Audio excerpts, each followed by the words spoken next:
আসসালামু আলাইকুম। আমি নাহিদ হাসান বলছি। না, আজ আর রাশিয়াতে না, আমি সশরীরে এখন বাংলাদেশে আছি।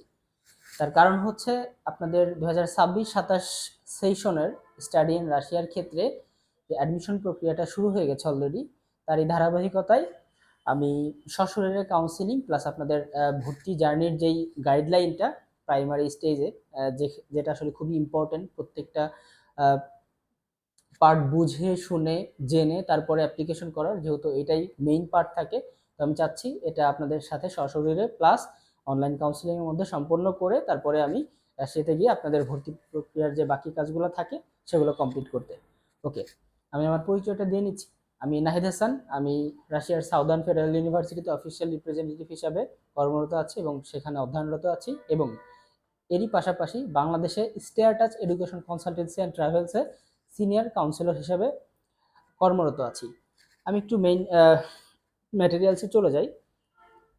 একটা স্টুডেন্ট বাংলাদেশ থেকে যখন চিন্তা করে যে আমি রাশিয়াতে পড়ালেখার জন্য যাব, তার এ থেকে জেড পর্যন্ত যে গাইডলাইন, যেমন আমি যদি খুব সংক্ষেপে একটু বলতে চাই, প্রথমে হচ্ছে তাকে একটা ইউনিভার্সিটি চুজ করা, কেন সে ওই ইউনিভার্সিটিটা চুজ করবে, কোন শহর, এবং তার যে আনুষঙ্গিক ডিমান্ডগুলো থাকে এগুলোর কম্বিনেশনে যে কিছু ইউনিভার্সিটি বা কিছু শহর থাকে এগুলোর ব্যাপারে গাইডলাইন থাকে। এরপরে ইউনিভার্সিটি চুজ করার পরে তার ভর্তি প্রসেসে যাওয়ার জন্য তার যে হচ্ছে ডকুমেন্টেশন চেক করা, প্লাস ট্রান্সলেশন এবং নোটারি করা, তারপরে ইউনিভার্সিটিতে সাবমিশন করা, তারপরে সাবমিশন করার পরে হচ্ছে ইনিশিয়ালে টাইমে কন্ট্যাক্ট পেপার পাওয়া, কন্ট্যাক্ট পেপার পাওয়ার পরে যে পেমেন্ট মেথডটা কমপ্লিট করে কন্ট্যাক্ট সাইন পেপারটা পাওয়া, তারপর ইনভাইটেশনটা পাওয়া, ইনভাইটেশনের পরে গিয়ে কি কি ডকুমেন্ট সহ ভিসার জন্য হচ্ছে আপনি ভিসার অ্যাপ্লিকেশন করবেন বাংলাদেশে যে রাশিয়ান এম্বাসি গুলশান 2 অবস্থিত,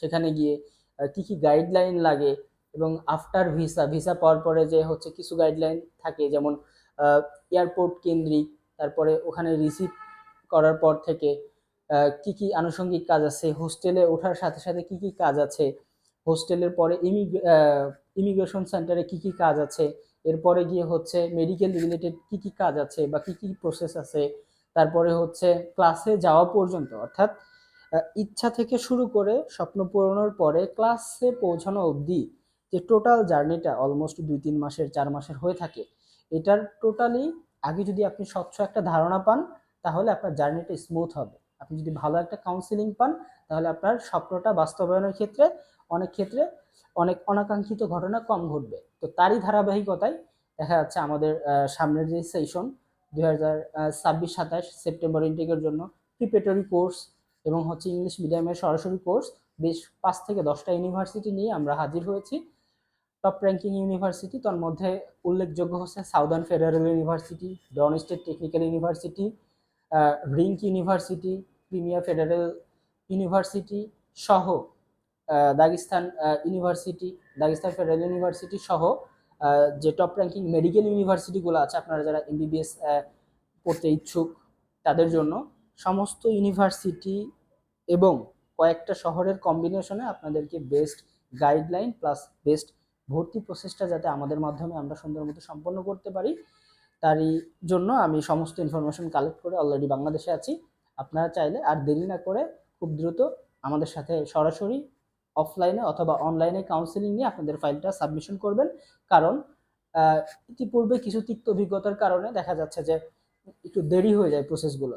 যার কারণে আমরা ইউনিভার্সিটির সাথে এবার ওভাবেই কমিটেড হয়েছি যাতে করে আর্লি সাবমিশন করা যায়, নির্দিষ্ট টাইমে ইনভাইটেশন লেটারটা পাওয়া যায় ভর্তি কমপ্লিট করে, এবং নির্দিষ্ট টাইমে ভিসাটা কালেক্ট করে আপনি ওখানে আফটার অ্যারাইভাল পর্যন্ত সুন্দর একটা টাইমলাইনের মধ্যে থাকে।